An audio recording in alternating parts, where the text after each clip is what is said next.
Bonsoir, chers amis. Beaucoup d'entre vous connaissent déjà la nouvelle date annoncée. Du 24 novembre à Bordeaux, effectivement, il y aura une nouvelle audience. Cette fois, bien plus important encore, il s'agit de la révocation du sursis qu'ils ont déjà transformé en prison ferme. Donc, rendez-vous bien compte. Le 31 août, à Riom, Stan était tout seul hein, sur ce coup-là, ils l'ont extrait, hein. Il était au tribunal. Personne ne le savait, hein. Moi, je l'ai su à peine. J'ai même pas pu lui téléphoner. Je l'ai su par le SPIP. Mais l'avocat, enfin, il y avait personne, aucun avocat, personne présent.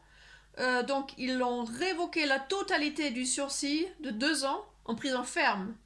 Et donc, le 24 novembre, ça va passer en appel. Et comme disait déjà l'avocat Joseph, que c'est très rare que pour les criminels qui récidivent, qu'on révoque la totalité du sursis. Donc, allons voir ce qu'ils allaient faire pour un bienfaiteur. Ils vont lui mettre la totalité ce qui n'existait quasiment jamais. Allons voir, allons montrer que nous sommes là, que nous suivons l'affaire et qu'ils peuvent pas faire ce qu'ils veulent non plus parce que en fait sur ce coup-là Stan ne va pas être extrait et il devrait être en visioconférence en principe seulement comme on a déjà vu quand l'affaire est passée en appel à Poitiers, ils ont affiché une image sur le mur en disant que c'était Stan qui était là au tribunal pour écouter ce qui était ce qui se disait et finalement c'était une image de quelqu'un d'autre, donc c'est quand même incroyable. Donc sur ce coup-là, ça risque encore se produire de la même façon, puisque quand il a reçu la notification en prison de cette audience du 24 novembre, on ne lui a pas dit que ça allait être en visioconférence, donc il attend de voir si ça va se produire ou s'ils vont faire leur sauce dans leur coin. Donc en principe c'est public, chers amis. Hein. L'audience va être publique, donc à 9 h du matin, le 24 novembre à Bordeaux, je serai présent. J'espère vous aussi. Pour l'avocat, je ne sais pas si ça va être Maître Danglian qui va être là aussi. Il m'a annoncé 3 200 euros. Bon, chers amis, pour le moment, je ne les ai pas. Hein. Donc, il m'a annoncé 3 500 euros pour l'inscription en faux et déni de justice et 3 200 pour son déplacement à Bordeaux. À lui tout seul, voilà. Donc, on est en train de mettre un pot en route aussi pour les personnes qui ont des difficultés de faire des virements sur mon compte en Allemagne. Donc, je vais vous mettre ce lien pour ce pot au plus vite. Ouais, et on verra si on va arriver au niveau des finances de pouvoir envoyer Maître d'Angléan qui, dans cette affaire de projet d'enlèvement de mineurs pour rendre les enfants à leur mère, a fait quand même du très bon travail, il faut le dire. Il a fait le travail, il l'a fait. Il était devant le Conseil constitutionnel même en disant que Euh, tout ce qui concerne Stan est complètement illégal et il a même pas été mis en examen. Il y a une avalanche de vices de procédure. Enfin, ça s'arrête pas. Et la cerise sur le gâteau, c'était que l'affaire est prescrite depuis 2017. Et chers amis, vous avez entendu? Ils nous ont jugés sur une affaire prescrite. Je veux dire, n'importe quel criminel sera libre si l'affaire est prescrite.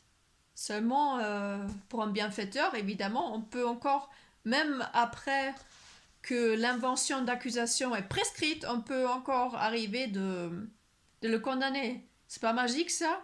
Voilà. Et encore l'incarcérer maintenant pour 2 ans pour une affaire qui est prescrite depuis 2017. C'est-à-dire, ils sont venus aussi avec Interpol jusqu'au Venezuela pour faire un enlèvement. On n'a pas encore terminé avec ça non plus, hein. Parce que sur une affaire prescrite, ils ont fait pas, ils n'ont pas fait une extradition, hein, c'était un enlèvement. Bon, on n'a pas encore terminé avec cette histoire. Donc, allons voir, chers amis, si vraiment ils veulent lui mettre 2 ans de prison ferme ou si combien de mois ils veulent lui mettre. Donc, ça peut aller jusqu'à 2 ans, maximum 2 ans, dans cette affaire prescrite depuis 2017. Voilà. Donc, sinon, les nouvelles de Stan, effectivement, ils sont maintenant en train de bloquer mes virements pour qu'il puisse plus téléphoner. Déjà, il peut pas téléphoner à ses avocats. Ça, c'est toujours pas débloqué. Et là, comme ils ont bloqué carrément le virement, il peut même pas m'appeler moi. Donc voilà. Il peut pas continuer non plus. Donc, il paraît clair qu'il y a une personne dans ce service qui a l'ordre de bloquer tout ça. Parce que je pense pas que ça vienne de la direction de la maison d'arrêt, parce que Stan a rencontré la directrice une fois. C'était une personne plutôt agréable. Donc ça va certainement pas venir de là. Et les surveillants en général sont très attentifs et compréhensifs, etc. aussi. Donc il doit y avoir une personne dans ce service qui est responsable pour faire passer les virements sur les comptes des détenus qui est un peu actif pour bloquer parce que ça s'est jamais produit auparavant et ça devrait pas bloquer. Et ça fait 2 semaines maintenant que c'est bloqué. Depuis mon virement du 1er novembre, c'est bloqué. Donc ça fait longtemps maintenant, hein. Ça fait 2 semaines. C'est pas normal, donc il peut pas continuer, donc pas de fruits. Voilà. Et pas de téléphone. Voilà, chers amis, la situation actuelle, on va voir si ça va se débloquer lundi. On a toujours des bons espoirs, n'est-ce pas? Donc, ce que je voulais dire encore aussi pour le 24 novembre à Bordeaux, s'il y a des personnes qui habitent à Bordeaux ou aux alentours et qui peuvent accueillir des soutiens qui vont se déplacer pour cette audience, vous pouvez me laisser un message sur ma boîte email Gmail ou passer par le groupe Facebook Soutien à Stan Mayo. Donc vous pouvez laisser des messages là-bas aussi. Donc parce que des fois des personnes viennent de loin, de Paris ou de l'autre côté suisse. Donc ça pourra être bien de pouvoir couper la route aussi. Donc même si vous êtes un peu plus loin de Bordeaux, c'est pas grave. Si vous avez la possibilité d'accueillir, si vous êtes prêt à faire ça pour nous, n'hésitez pas de vous manifester. Donc voilà, chers amis. Donc merci à vous tous, merci pour votre écoute et merci pour votre soutien. À très bientôt.